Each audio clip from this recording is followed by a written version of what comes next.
Et comment alors donc, comment est-ce qu'on pourrait, pour commencer, puisque ce qu'on nous enseigne, en tout cas le monde tel qu'il est présenté, donc selon toi, c'est pas du tout la version des faits. Alors, pas du tout.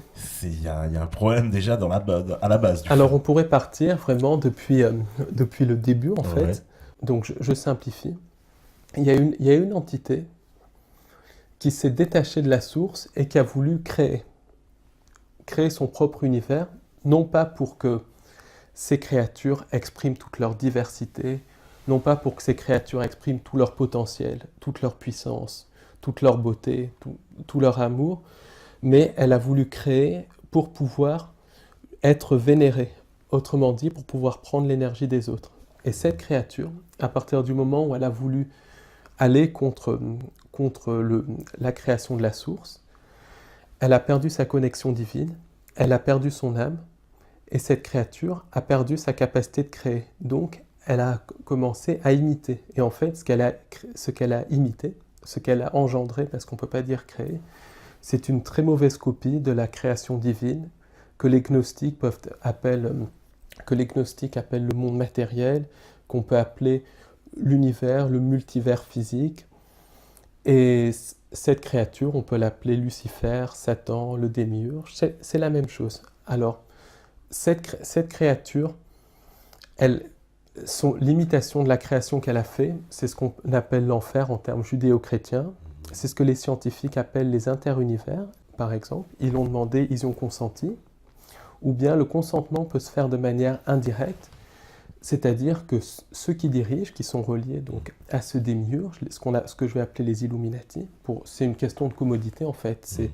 C'est des humains qui ont plus de gènes extraterrestres que les autres humains. Et ben ils vont présenter leur plan par le cinéma, par certains clips de musique et tout ça. Ils présentent tout leur plan et dans ce cas-là, les gens disent bah, c'est du cinéma, ça n'existe pas, donc qui ne dit rien consent. Par exemple, le 11 septembre a été présenté dans de nombreux films longtemps avant que ça ait eu lieu. Et ça, c'était une programmation prédictive. Dans le film Matrix, la carte d'identité de Neo expire le 11 septembre 2001. Donc il y a toute cette programmation prédictive. Et globalement, ce qui s'est passé, donc on en revient au début de l'humanité. L'entité sans âme, le démiurge, qui s'est entouré pour faire ses basses œuvres d'entités qu'il a engendrées. Ces entités, certains les appellent des reptiliens, d'autres des démons, d'autres des djinns, d'autres des archontes. C'est des entités qui séjournent dans les interunivers, qui n'ont pas d'essence divine, qui sont des entités sans âme, qui se comportent un petit peu comme des programmes informatiques. Et le démiurge les utilise pour conquérir des mondes qui sont dans la vraie création, pour qu'ils consentent à la fausse création. Alors, le démiurge, en fait, et les entités autour du démiurge, qu'est-ce qu'ils ont fait? Ils ont leurré les premiers hommes qui vivaient une vie magnifique, merveilleuse, connectée à la source. Ils les ont leurrés à consentir à la fausse création interunivers et matrice, qui est l'antichambre des interunivers, en leur échangeant probablement des technologies, en leur disant qu'ils allaient être dieux, qu'ils allaient avoir leurs propres univers et tout ça. Et ça a été en échange de promesses qui ne sont jamais arrivées. Et quand les premiers humains ont symboliquement consenti à la matrice et aux interunivers, ça a été la chute de l'homme, il y a eu l'apparition de l'illusion de la mort, l'apparition de l'illusion de la maladie, de l'illusion du temps qui passe. Il y a eu nos capacités psychiques qui ont été complètement bloquées ou beaucoup diminuées et tout ça. L'humain est leurré dans cette fausse création, dans cette imitation de la création. Il commence à tomber dans la matière, il commence à chuter. Il y a l'apparition de l'illusion de la mort, il y a l'apparition de l'illusion de la maladie, l'apparition de l'illusion du temps qui passe. Ensuite, comme le changement de réalité a entraîné une modification de la vibration, l'ADN des humains a été modifié. Au lieu d'être un ADN à 13 brins connecté à la source, l'ADN est devenu un ADN à 2 brins, l'ADN qu'on a maintenant. Et cette modification de l'ADN par les entités sans âme a entraîné l'apparition d'une chose qui est capitale à comprendre si on veut comprendre le thème de la conférence de ce soir, enfin le thème de l'interview de ce soir, c'est le subconscient. Le subconscient, c'est quoi? C'est en gros le robot pilote, c'est connecté au cerveau reptilien, c'est la matrice en nous, puisque la matrice est holographique. Et la plupart des gens, donc que ça soit vous, que ça soit moi, que ça soit toi, on est régenté par notre subconscient. En fait, le subconscient ne devrait même pas exister. Le subconscient, on devrait être tout le temps conscient, tout le temps vivre dans un éternel présent, dans un état de joie constant, mais c'est le programme de la matrice pour nourrir le démiurge, pour nourrir les entités sans âme de peur. D'accord. Alors, juste... Voilà, justement, parce que là, tu as parlé d'entités sans âme. Entités sans âme, en fait, c'est les entités qui sont engendrées par le démiurge. Par le démiurge. Mais c'est lui, donc il engendre des entités quand même. Il engendre, mais il ne crée pas. Ces entités sont des copies de la création divine. C'est des espèces de pâles copies de la création divine, un petit peu comme une forme d'intelligence artificielle qui engendre des robots, qui engendre quelque chose, mais comme un ordinateur qui va engendrer. Ils vont être sous quelle forme? Ils vont être dans notre monde physique? Ça va être Alors, c'est des entités énergétiques, certaines sont de forme énergétique, beaucoup sont de forme reptilienne. Ouais. Et il y en a qui ont des formes énergétiques, donc c'est ce que les gens appellent les djinns, les archontes. Et il y a un chercheur américain, je crois, ou anglais, Trevor James Constable, qui a pris des photos de certaines de ces entités.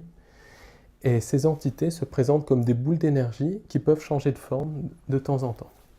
D'accord.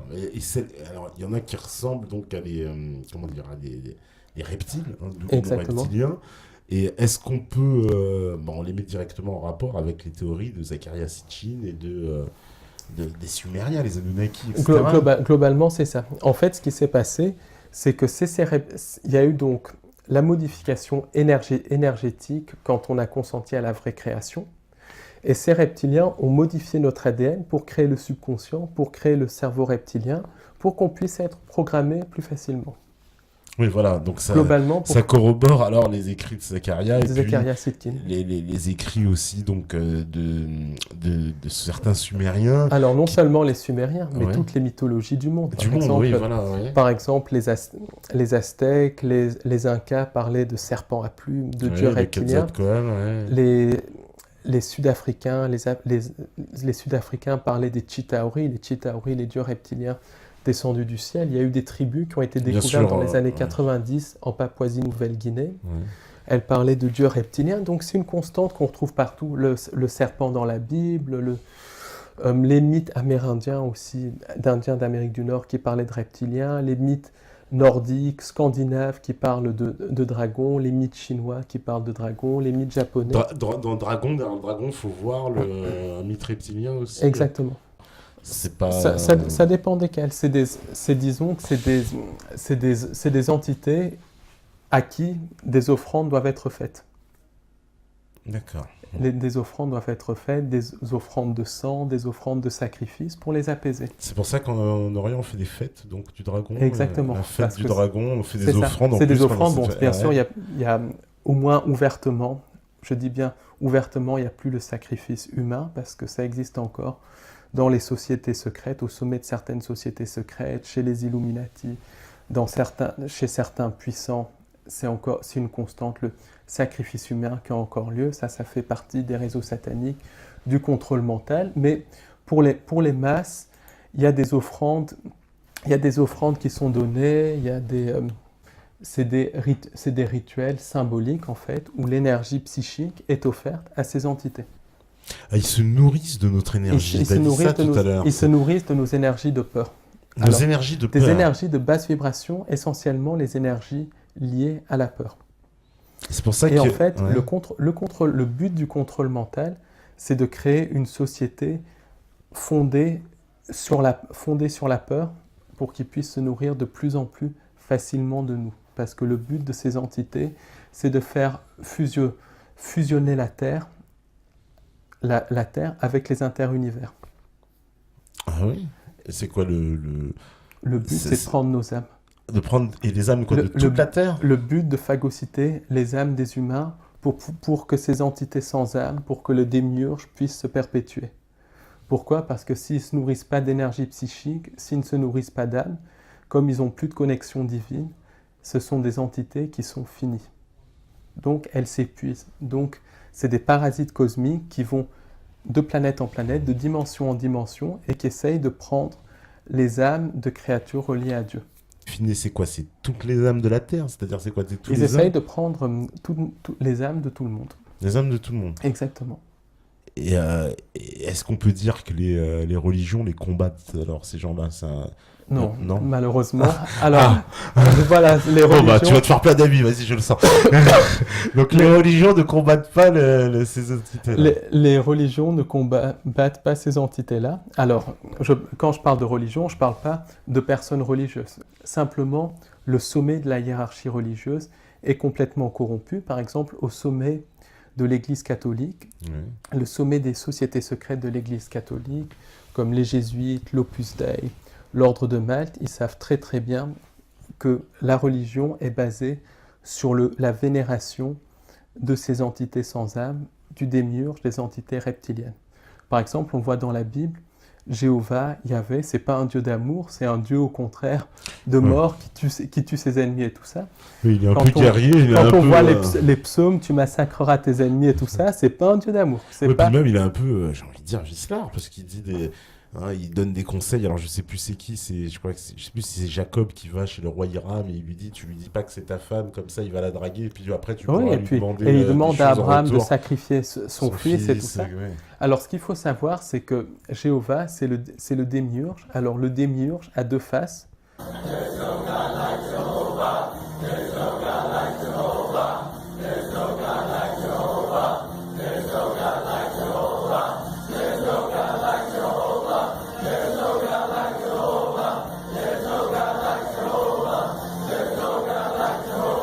Jéhovah, c'est le démiurge. Alors le démiurge a deux faces.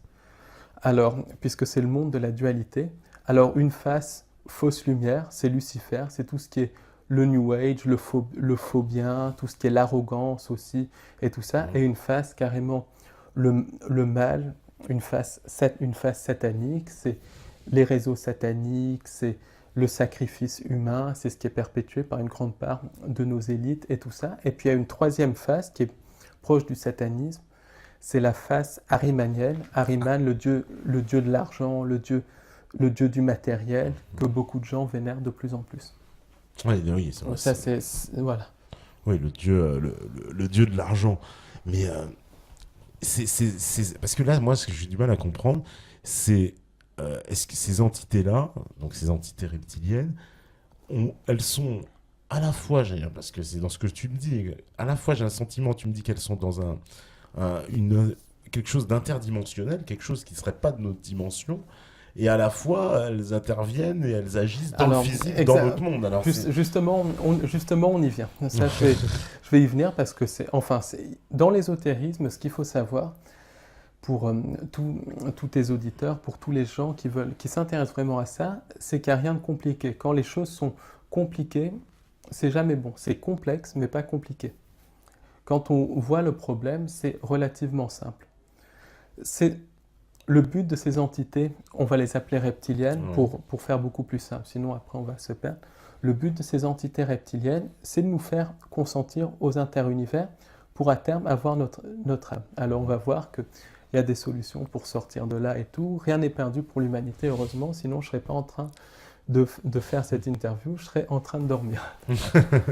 Donc je te rassure. Et ce qui se passe en fait, c'est que pour nous faire consentir aux interunivers, il y a toujours cette règle du consentement. Donc elles doivent nous faire consentir en premier lieu à une version édulcorée des interunivers. C'est ce que j'appelle la matrice. C'est le monde physique actuel.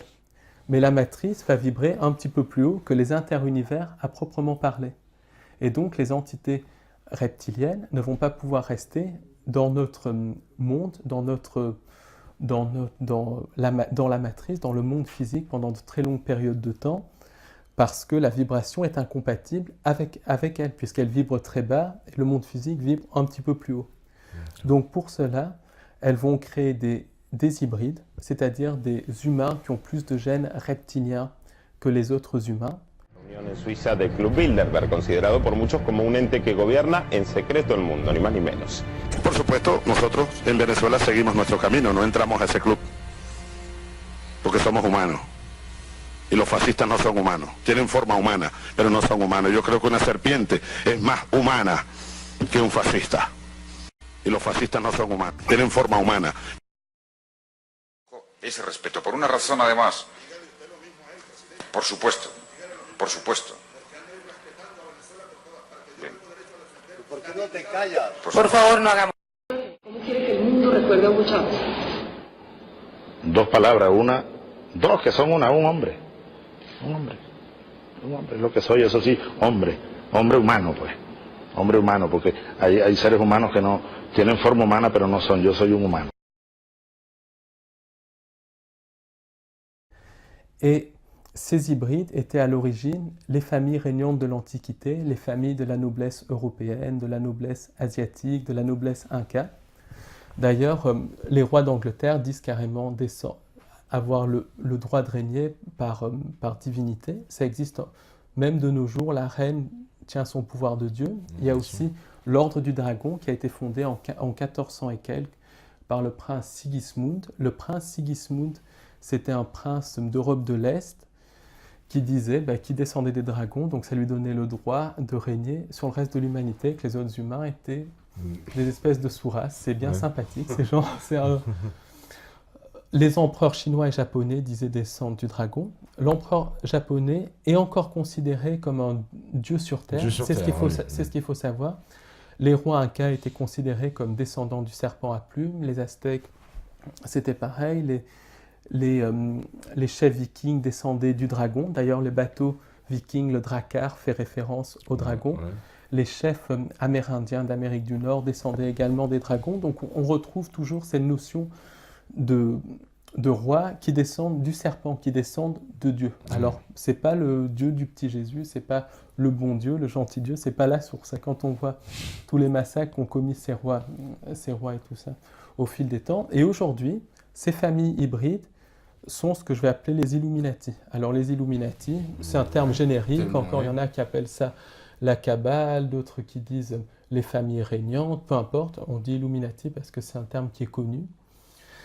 Et les Illuminati, donc c'est les grandes familles de la noblesse, les grandes familles de la finance, donc genre Rockefeller, Rothschild, les familles de la noblesse européenne, de la noblesse asiatique aussi, en particulier la famille Li qui contrôle tout l'Extrême-Orient, qui est une famille très puissante dont peu de gens parlent. Et les Illuminati, en gros, comme ils ont plus de gènes reptiliens que les autres humains, vont être plus facilement possédés par des entités reptiliennes que les humains classiques. On peut tous être possédés, mais les Illuminati ont plus de facilité d'être possédés puisqu'ils ont cette compatibilité génétique et c'est eux qui continuent à régner sur le monde basiquement et ils sont activés par possession. Ils ont des pouvoirs. C'est quoi les pouvoirs qu'ils ont? Alors, les pouvoirs... Oui, qu'est-ce que ça confère, cette génétique différente? Alors, cette génétique, ça leur donne, soi-disant, d'après eux, le droit de régner sur le reste du troupeau humain.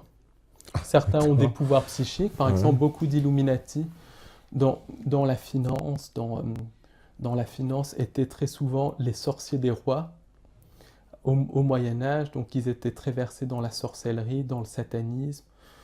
Un exemple, c'est John Dee, par exemple, l'astrologue de la reine Élisabeth, qui a inventé tout un système, qui a créé tout un système pour communiquer avec ces entités reptiliennes sans âme.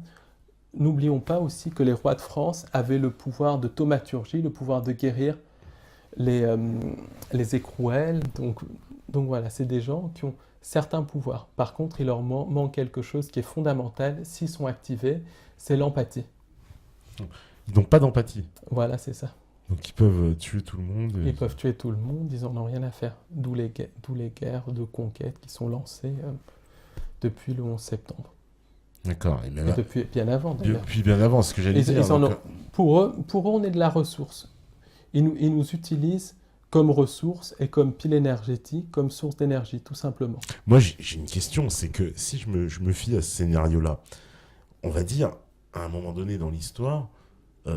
il y a eu un grand coup d'accélération vers les technologies, et on va dire à grands pas vers le modernisme à partir du 19e siècle. Est-ce qu'eux, ils ont un rapport avec cet élan? Complètement. Parce qu'à la base, on n'a pas besoin de technologie. Quand on est dans la vraie création, on n'a pas besoin de technologie. Et le but de ces entités, c'est de nous faire consentir à un gouvernement mondial pour créer une société uniforme, parce qu'on manipule plus facilement une société uniforme qu'une société diverse. Ils détestent la diversité, où chacun exprime sa propre opinion. C'est ce qui fait la beauté de l'humain, d'ailleurs. Tu es différent de moi, je suis différent de toi. C'est ce qui fait la force, la beauté de l'humanité. Donc ils veulent uniformiser tout le monde, créer un nouvel ordre mondial, créer une religion mondiale basée sur un sauveur externe. Pourquoi le sauveur externe? Parce qu'ils veulent en fait créer un chaos et ensuite se présenter comme les sauveurs de l'humanité. Ensuite, ce qu'ils veulent, c'est éliminer une partie des humains, les humains qui leur résistent, les gens qui savent penser par eux-mêmes. Donc il y a un programme de réduction de la population qui est en cours depuis 30 ou 40 ans. Programme de réduction par l'intermédiaire des vaccins, par l'intermédiaire des chemtrails. Chemtrails, c'est ces traînées qu'on voit. Traînées chimiques. Traînées chimiques, voilà. Oui. Ce qui se passe, c'est qu'ils veulent en gros créer un chaos maximum pour que les gens demandent le sauveur externe. Alors c'est ce que j'appelle le projet Bluebeam, c'est la mise en scène de l'arrivée d'un faux sauveur. Ça ferait l'objet vraiment d'une interview en elle-même. Et projet Bluebeam complètement réel, ce projet-là, parce que... Complètement réel, et c'est en train d'avancer de plus en plus. Ça ferait l'objet d'une autre interview, mais en gros, ils sont en train de créer un maximum de chaos. Ils sont en train aussi de pousser cette idée d'extraterrestre qui existe bien, mais tout d'un coup, du jour au lendemain, il y avait tout un secret dessus, et du jour au lendemain, ils commencent à avoir des émissions dessus comme Alien Theory et tout ça. Ils sont présentés comme nos dieux alors qu'ils ne sont pas des dieux, ils ne nous ont pas créés, mais ils nous ont génétiquement modifiés. Là, c'est très différent de créer, il n'y a que la source qui peut créer. Et surtout, ce qu'ils veulent, c'est qu'on accepte un faux sauveur externe. Faux sauveur externe, ça peut être un quidam comme Maitreya, ça peut être des extraterrestres qui viennent nous sauver alors qu'ils ne sont pas là du tout pour nous sauver, ça peut être même des extraterrestres qui nous sauvent d'une fausse invasion extraterrestre. Et à partir du moment où on accepte le sauveur externe dit pour me faire plaisir, je vous ai sauvé, vous allez tous vous faire pucer, ça fera en sorte que de tels conflits ne se reproduiront plus. En plus, avec la puce, vous aurez des pouvoirs psychiques ultra développés, vous serez des dieux, et là les gens vont aller se faire pucer, et symboliquement, la puce, c'est la fusion avec la machine, qui est contrôlée par certains organismes, par certaines loges maçonniques, par certaines loges jésuites, par aussi l'internationale nazie, parce qu'après la Seconde Guerre mondiale, les nazis ont continué par l'intermédiaire du projet Paperclip, et c'est une des factions les plus importantes du nouvel ordre mondial, des Illuminati. Alors en gros, qu'est-ce qui s'est passé? Jusqu'aux années 60, 70, voire même années 80, le sujet d'OVNI était complètement tabou. Il y a plusieurs centaines de personnes qui sont mortes pour avoir voulu révéler la vérité sur les OVNI. On peut parler de Frank Edwards, par exemple. Frank Edwards, grand journaliste américain, mort d'une crise cardiaque. On peut parler de Jimmy Gueux, assassiné par une barre d'uranium sous sa chaise. Sous sa chaise, oui. Un des plus grands ufologues français, qui a fait un très grand travail. Dans les années 90, un pilote américain qui voulait faire des révélations sur Roswell, ils lui ont carrément provoqué un accident d'avion. Le train d'atterrissage de son avion s'est détaché avec plus de 150 passagers à bord. Il a arrêté ses recherches immédiatement. Donc, beaucoup de gens étaient tués. Et puis tout d'un coup, dans les années 90, années 2000, des émissions de télévision commencent à parler de ce phénomène extraterrestre. Il y a une ouverture. Simplement, on peut penser que l'ouverture vient des ufologues qui font un travail remarquable pour essayer de faire sortir la vérité. Il y a un petit peu de ça, mais une ouverture, c'est jamais gratuit avec les Illuminati. Donc c'est quoi? Et C'est habituer les gens? c'est accoutumer les gens à la présence extraterrestre. Mais il faut bien voir comment les extraterrestres sont présentés, de 3 façons différentes. Où ils sont présentés comme nos dieux, comme c'est le cas dans Alien Theory, c'est-à-dire nos créateurs, alors que ce ne sont pas nos créateurs. Où ils sont présentés comme des envahisseurs dans les films comme Independence Day, alors qu'il n'y a pas d'invasion extraterrestre à attendre, puisque les entités non humaines, on ne peut même pas parler d'extraterrestres, mais d'entités non humaines, sont ici depuis des millénaires et des millénaires, que c'est elles qui nous ont génétiquement modifiés, que c'est elles qui nous contrôlent. Et il y a un autre genre de film où ils sont présentés comme les bons, les gentils, comme les sauveurs, genre le film comme E.T., Après, il y a d'autres ufologues comme le Dr. Greer et tout ça qui disent tout ce qui est mauvais est humain, tout ce qui est bon est teuté, tout est beau, tout est rose, les extraterrestres vont venir nous sauver, tralala, dormez, dormez, dormez. Alors ça, il y a vraiment une envie d'accoutumer les gens, à la fois de les préparer à une fausse invasion extraterrestre et à un faux sauveur extraterrestre. Donc, on en vient justement à l'autre grand contrôle mental de la société, les 3 grands contrôles mentaux de la société. Eh ben, c'est l'éducation, la science et la religion. Alors, beau programme, ouais. Déjà, la religion. Alors, basiquement, toutes les religions, quelles qu'elles soient, sont basées sur la religion babylonienne. La religion babylonienne, c'était basé sur quoi? C'était basé sur le culte solaire, le culte de Saturne, qui est pour diverses raisons associé à Satan, associé au diable, le culte des entités reptiliennes.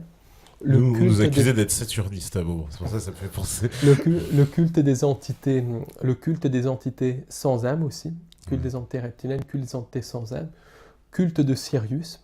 Donc Sirius est associé avec les entités sans âme. Est-ce qu'ils viennent de Sirius? Est-ce qu'il y a une connexion avec Sirius? Toujours est-il que ces entités reptiliennes sont associées avec Sirius. On n'a qu'à voir ça dans la mythologie Dogon au Mali, donc l'étoile qu'on voit partout. Alors, surtout que les Dogons, petite précision, ils avaient découvert qu'il y avait une double Sirius, parce que Sirius, c'est une étoile double en fait. Même 3 Sirius. Il y en a même 3. Ils avaient découvert qu'il y avait 3 étoiles, que c'était un système ternaire. Alors c'est quelque chose qu'on le sait depuis très peu de temps. Depuis une quarantaine ou une cinquantaine d'années. Après, il y a le culte de la lune, le culte aussi du sacrifice humain, le culte du cannibalisme. On n'a qu'à voir dans la religion chrétienne, symboliquement, les croyants vont boire le sang du Christ, manger l'hostie qui est le corps, manger ceci est mon corps, buvez ceci est mon sang. Ouais. Le culte de la mort, symboliquement encore dans la religion chrétienne, le Christ n'est jamais représenté comme étant vivant, alors que c'est le symbole de la vie, le symbole de Dieu, il est toujours représenté sur une croix. C'est la religion babylonienne, donc je ne vais pas rentrer là-dedans, mais simplement toutes les religions de tous les pays du monde, que ce soit les religions monothéistes ou polythéistes, que ce soit le christianisme, le judaïsme, l'islam, l'hindouisme, le bouddhisme, sont basées sur des versions édulcorées de la religion babylonienne. Pourquoi? Parce que dans sa forme la plus pure, la religion babylonienne, c'est une religion de mort, c'est une religion satanique, c'est une religion où le sacrifice humain était littéralement pratiqué, sacrifice humain qui est encore pratiqué au sommet de certaines sociétés secrètes, au sommet aussi qui est très pratiqué dans le milieu politique, qui est pratiqué dans le milieu religieux. Et toutes les religions sont des versions édulcorées de la religion babylonienne pour pouvoir vendre ça au peuple, pour pouvoir manipuler le peuple. Alors édulcoré, ça veut dire, par exemple, dans la religion chrétienne, il n'y a pas le sacrifice humain, il y a l'hostie, il y a le prêtre qui va boire le sang du Christ, et c'est mélangé à des faits réels. Le Christ a vraiment existé, c'était quelqu'un qui avait compris les lois de la matrice, qui avait réussi à se reconnecter à la source, qui appliquait la doctrine de l'amour absolu, aimez-vous les uns les autres, et sa vie a été complètement déformée pour coller au culte solaire, pour pouvoir être vendu au peuple comme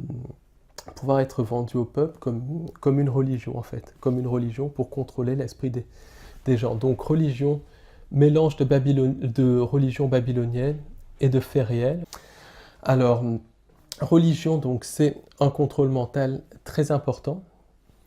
Aujourd'hui, la religion a fait son temps et ils veulent introduire une religion mondiale, une religion mondiale qui est basée sur le culte d'un faux sauveur externe, d'où la religion New Age, d'où la religion basée de plus en plus sur les extraterrestres. Ils disent que les extraterrestres sont nos créateurs et tout ça, d'où le fait de vouloir casser toutes les grandes religions pour créer une religion mondiale basée sur le culte d'un faux sauveur externe. Alors, il y a le contrôle mental religieux. Après, il y a le contrôle mental qui est lié à l'éducation. Donc ça, on en a beaucoup parlé. C'est essentiellement, on crée une société luciférienne. Luciférienne dans le sens où il faut écraser les autres. Les gens qui ne sont pas académiques, comme ils disent, ils sont écrasés, mis de côté. Les gens qui sont académiques, qui sont souvent des murs de briques d'ailleurs, il faut bien dire, il n'y a rien dedans. Par exemple, il y a beaucoup de polytechniciens qui sont absolument stupides, il n'y a rien, aucune spiritualité, mais eux sont mis sur un piédestal et tout ça parce que leur cerveau gauche est plus développé et parce qu'ils écrasent les autres. Donc, le système éducatif crée une société luciférienne. Donc tout ça, c'est vraiment un plan pour éliminer progressivement l'humain. Mais tous les gouvernements souscrivent ça. Ou alors ils sont quoi? Ils sont tous à la botte, quoi. Il n'y en a pas un qui... Alors, on en vient à un autre contrôle mental de la matrice, c'est de croire que le système travaille pour nous, que le système nous aime. Le système ne nous aime pas. Absolument tous les gouvernements de tous les pays du monde, en tout cas la plupart des gouvernements de la plupart des pays du monde, sont contrôlés par les Illuminati, c'est-à-dire par ces familles hybrides qui possèdent plus de gènes reptiliens que les autres humains. Ouais. Et tous les membres des gouvernements, de la plupart à nouveau des pays du monde, tous ces gens, la plupart en tout cas, font partie de sociétés secrètes, genre franc-maçonnerie, genre jésuites, genre même international nazi, qui sont liés aux Illuminati, liés au nouvel ordre mondial. International nazi, c'est... Encore... Parce que tu balances des trucs, je suis obligé d'arrêter. C'est ça, on va y venir parce que ça c'est très important. Globalement, à la fin de la guerre, dans les années 43-44, plusieurs personnes autour d'Hitler, en particulier Martin Bormann, en particulier aussi plusieurs généraux, plusieurs scientifiques nazis, ont vu qu'ils étaient en train de perdre la guerre. Seconde Guerre mondiale, donc qui était financée par les Illuminati, par les lignées Windsor, les lignées Rothschild et les lignées Rockefeller, qui finançaient à la fois les Alliés, les nazis. Et les nazis. Après un début de la création des nazis, c'était justement de créer une sorte de société secrète qui développerait certaines technologies. Donc, à la fin de la guerre, Martin Bormann et beaucoup d'autres ont commencé à créer une internationale nazie. Alors, en gros, ils ont essaimé dans l'Europe qui était encore occupée et ils ont commencé à créer des sociétés, créer des petites entreprises, créer des centres de recherche avec des locaux des pays pour avoir une sorte d'implantation en Europe. Ensuite, ça a essaimé comme un cancer vers les États-Unis, même vers l'URSS, il faut le savoir aussi, vers la Chine, vers l'Égypte, en Amérique du Nord, en Russie, en France, ils sont partis un petit peu partout. Et il faut savoir que les nazis étaient financés par les Windsor, étaient financés par les jésuites. Par exemple, le livre Mein Kampf... Les jésuites. Comme par hasard, le cardinal, le Bergoglio, un sataniste. Ouais, le père François, le père François, un certain jésuite. Un jésuite, société secrète très puissante, mais dont on parle très peu. Ouais. Les jésuites s'occupent aussi de beaucoup des choses concernant les ovnis et tout ça. Alors les jésuites fonctionnent, il y a des jésuites et des laïcs qui sont des coadjuteurs jésuites, et beaucoup de gens dans l'aérospatiale, dans la NASA, dans les gouvernements, sont des coadjuteurs jésuites. Donc les nazis sont issus de certaines sociétés secrètes comme la Thulé. La société Thulé, la société Fabienne, plein de sociétés qui étaient financées par les jésuites, qui étaient financées par les Windsor, qui étaient financées par les Rothschild, qui étaient financées par les Rockefeller pour créer une sorte de société secrète qui contrôlerait une technologie et l'Allemagne a servi de laboratoire pour le monde du nouvel ordre mondial, c'est-à-dire l'élimination d'indésirables, la création d'une société complètement uniforme, complètement embrigadée. Mais les nazis n'avaient pas que ça. Parmi les nazis, il y avait beaucoup de médiums qui rentraient en contact avec des entités interdimensionnelles. Ces entités interdimensionnelles ont donné des technologies aux nazis. Ensuite, dans les années 30, les nazis ont financé des expéditions vers le Tibet, soi-disant pour étudier les origines de la race aryenne. Ouais. Mais au Tibet, il y a des entrées vers la Terre creuse. Il y a des, voilà, ça veut dire ce qu'ils cherchaient. Il y a des loges. Ce qui est reproduit, si je ne m'abuse, dans les films du type Indiana Jones, où on revoit des équipes nazies à la recherche. Exactement. Alors, par exemple, Heinrich Harrer, dans le film 7 ans au Tibet, c'était pas du tout la victime, c'était une belle saloperie, bien pro-nazi et tout, et c'était le contrôleur mental du Dalai Lama. Dalai Lama, qui est un agent de la CIA, soit dit en passant, et qui est une saloperie également. Oui, aussi. Voilà, très peu connue. Mais très peu connue, qui est aussi horrible, si ce n'est pire, que les Chinois. Voilà, que les dirigeants chinois, pas le peuple chinois, bien évidemment. Et donc tous ces nazis sont partis au Tibet, ils sont rentrés en contact avec des loges bouddhiques noires, avec les super Illuminati, avec les habitants de la Terre creuse, et ils sont revenus avec des technologies d'antigravitation, des technologies de contrôle mental, des technologies de voyage dans le temps. Des recherches ont été menées dans le nord de l'Allemagne pendant la guerre et en Pologne sur un appareil qui s'appelait Die Glock, la cloche. C'était un appareil pour voyager dans le temps, pour voyager essentiellement dans l'espace, un appareil à antigravitation.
There's been a lot of buzz over the last few weeks about strange sounds being heard in the atmosphere.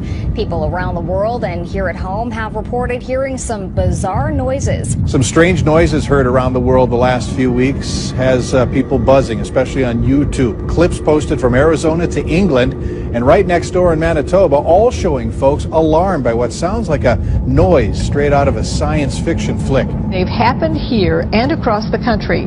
Mysterious booming noises that for the most part have gone unexplained.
Despite the cost, however, NASA does need to test these engines once in a while. So they built this place in the wetlands of Mississippi.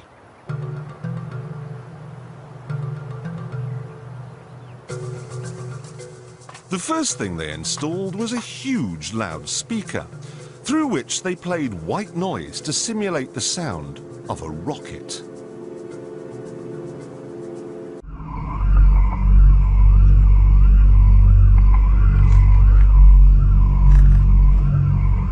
The first thing they installed was a huge loudspeaker, through which they played white noise to simulate the sound of a rocket.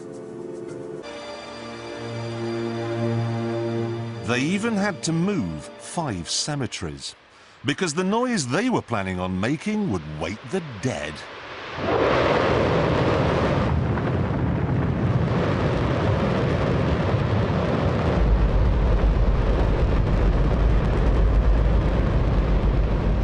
Don't worry if you can't hear what I'm saying. I couldn't even hear myself. This is the loudest sound you could possibly conceive.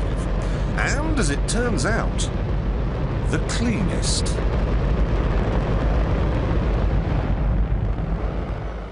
Now, the most amazing thing is that that cloud up there, which was generated by the engine, is just a mixture of hydrogen and oxygen. It's water vapor. And in about an hour's time, someone in Mississippi is going to get wet washing. It will actually rain.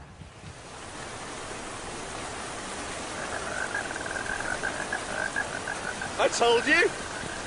It's raining! That's unbelievable!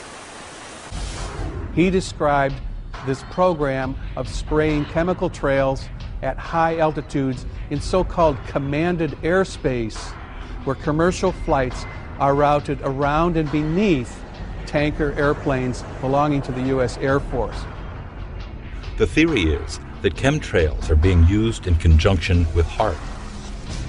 By spraying metal oxides into the air above enemy skies, then directing ELF waves from HAARP to heat those metal oxides, the temperature of the sky is raised to more than 100 degrees Fahrenheit, preventing the accumulation of water vapor that would otherwise form clouds and produce rainfall.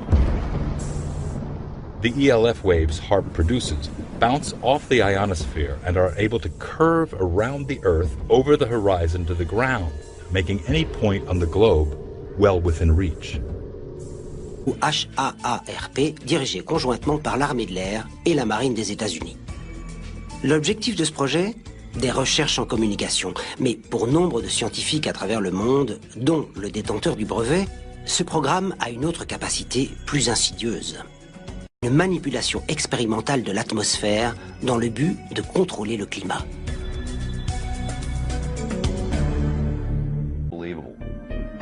Bien que d'apparence banale, les capacités de ce réseau d'antennes sont incroyables.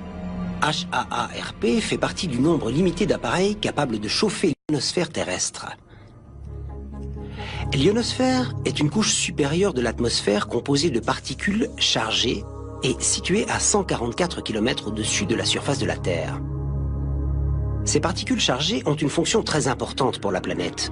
Elles détournent et absorbent les particules mortelles éjectées par le Soleil. Sans l'ionosphère, la vie telle qu'on la connaît disparaîtrait de la surface de la Terre. Mais cette première conception est le plus grand radiateur ionosphérique du monde. Il peut chauffer plus de 1000 km² d'ionosphère jusqu'à 50 000 degrés. C'est aussi un système à réseau phasé, ce qui signifie qu'on peut rediriger et l'orienter vers la destination voulue. Vous pouvez envoyer ces ondes où vous le voulez. Ce qu'ils ont découvert, c'est qu'en envoyant des radiofréquences dans l'ionosphère et en la ciblant comme ils le font avec ce type d'instrument, ils obtiennent un effet de réchauffement. Et ce réchauffement soulève l'ionosphère dans un diamètre de 50 km, ce qui modifie les systèmes de pression localisés et peut-être même le trajet des jet streams. Le fait de détourner un jet stream est un accomplissement monumental pour l'homme. Le problème, c'est qu'on ne peut pas régler le système correctement. Les conséquences du réchauffement de l'ionosphère sur le long terme sont inconnues. La modification du climat à un endroit peut avoir un effet catastrophique sur le reste de la planète. HAARP a déjà été accusé de modifier le climat. En 2000, un article publié dans le Scientific American a révélé qu'un changement dans un jet stream au-dessus de Gacona en Alaska avait poussé les vents froids vers le sud, provoquant l'apparition d'une tornade en Floride. Les probabilités pour que HAARP soit utilisé comme arme de guerre s'amenuisent. Imaginez que vous êtes face à une armée de 100 000 personnes et que vous avez la capacité de provoquer une inondation, un orage ou les pires conditions climatiques pendant des semaines, voire des mois. Vous pouvez facilement diminuer leur force. Mais cette arme multi-usage a d'autres propriétés extraordinaires. En utilisant la manipulation ionosphérique, elle peut brouiller la radio et les communications cellulaires de l'ennemi. Elle peut également servir à repérer, différencier et détruire les missiles ennemis. C'est à ça que vont ressembler les guerres du XXIe siècle.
People living in the Australian town of Mooloolaba woke up on Monday to find parts of the small beach town in the state of Queensland covered in foam.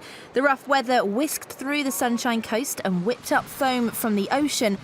Central Queensland's already borne the brunt of tropical cyclone Oswald, with torrential rain and destructive winds bringing flooding and tornadoes to the east coast and inland. Oh, look, there's a wave. Oh, there's a car! What a dickhead.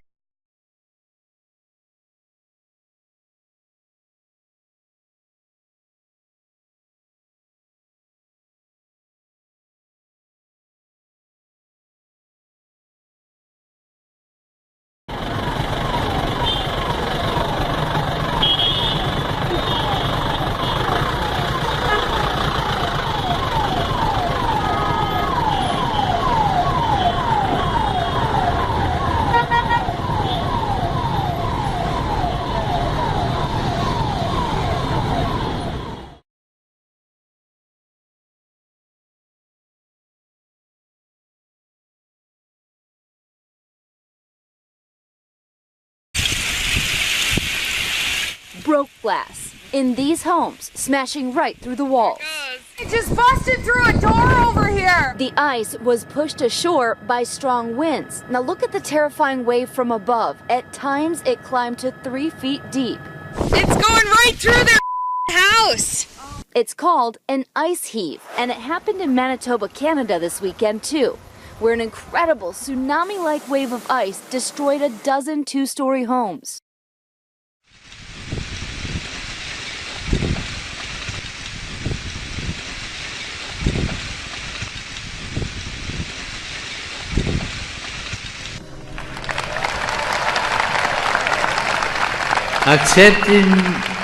Accepting the urgency, it seems clear to me also that climate change is a problem we can no longer be left to a future generation.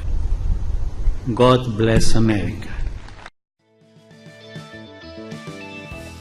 Hidden Magnetic Portals Around Earth, presented by Science at NASA.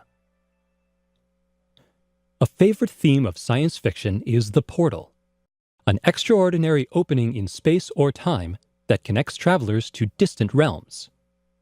A good portal is a shortcut, a guide, a door into the unknown, if only they actually existed. It turns out that they do, sort of, and a NASA-funded researcher at the University of Iowa has figured out how to find them. X-points are where the crisscross takes place. The sudden joining of magnetic fields can propel jets of charged particles from the X-point, creating an electron diffusion region. To learn how to pinpoint these events, Scudder looked at data from a space probe that orbited Earth more than 10 years ago.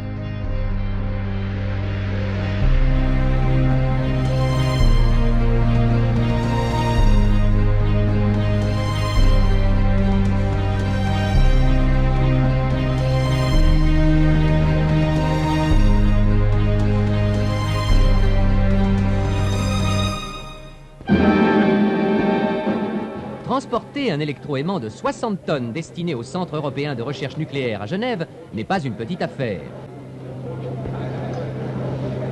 Morat et Coppet auront été les étapes les plus difficiles de la randonnée du monstre qui l'a conduit du port de Bâle jusqu'à Genève, où l'attend le cyclotron géant du CERN.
Mysterious sight in the skies over Norway early this morning.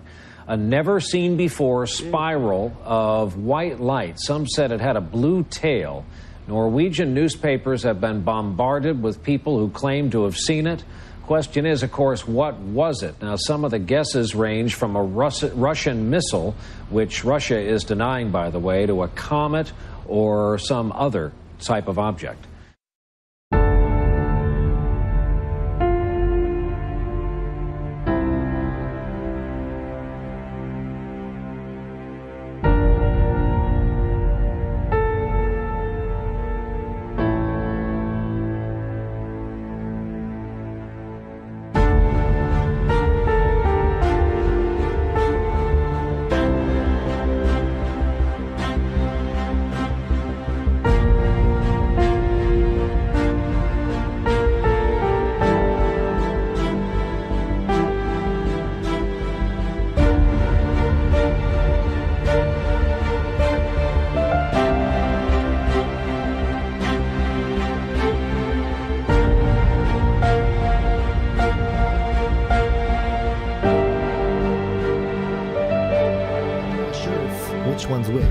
but in either case, the pentaquark is where 5 quarks are tightly bound together, something called the Greater Ritual of the Pentagram. And if you look at this, it's in the Book of Magic, Book 4, and it begins with the Kabbalistic cross, which you start with the touch of the forehead, then the touch of the heart, right shoulder, left shoulder, and then clasp the hands upon the breast. And there are different things you're supposed to say at each of these positions. Then you face east, and you invoke the pentagram spirit, and you make the sign of a portal, and you make the invoking pentagram of air and vibrate, and there's this whole involved process with the whole ritual. Now, one last thing before I go here. The pentagram ritual, the pentagram consists of 5 elements: earth, air, water, fire, and spirit. And what I find interesting is that biblically, there is a prerogative from Colossians 2:8. Let me read for you 2:8 and then also 2:20.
Une sensation de chaleur immédiate et insupportable.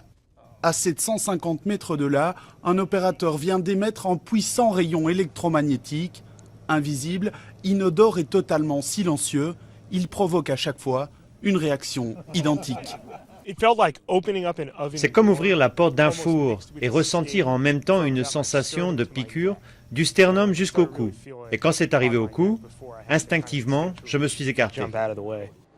Ce dispositif développé par l'armée américaine depuis 15 ans n'est encore qu'un prototype. Côté santé, l'armée assure que les ondes ne pénètrent pas la peau au-delà d'1 demi-millimètre et que tout risque de surexposition est impossible.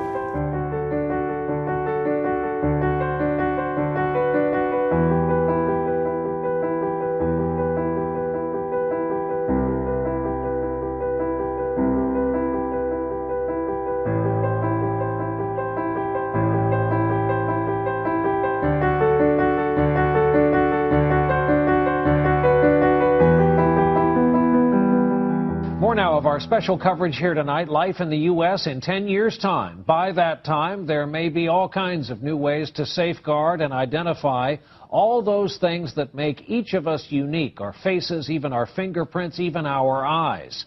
Here now with more on the future of technology, NBC's Tom Costello. The year is 2017.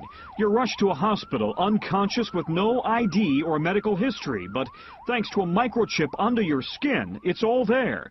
Science fiction 20 years ago, but a biometric reality today.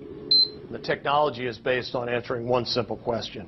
Am I who I say I am? Experts say that technology is here now. The challenge is to safeguard our privacy in a brave new world.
Nos indica una forma distinta de medir el éxito. A nosotros nos corresponde sembrar y Dios ve los frutos de nuestras fatigas. Si alguna vez nos pareciera que nuestros esfuerzos y trabajos se desmoronan y no dan fruto, tenemos que recordar que nosotros seguimos a Jesucristo, cuya vida, humanamente hablando, acabó en un fracaso, en el fracaso de la cruz.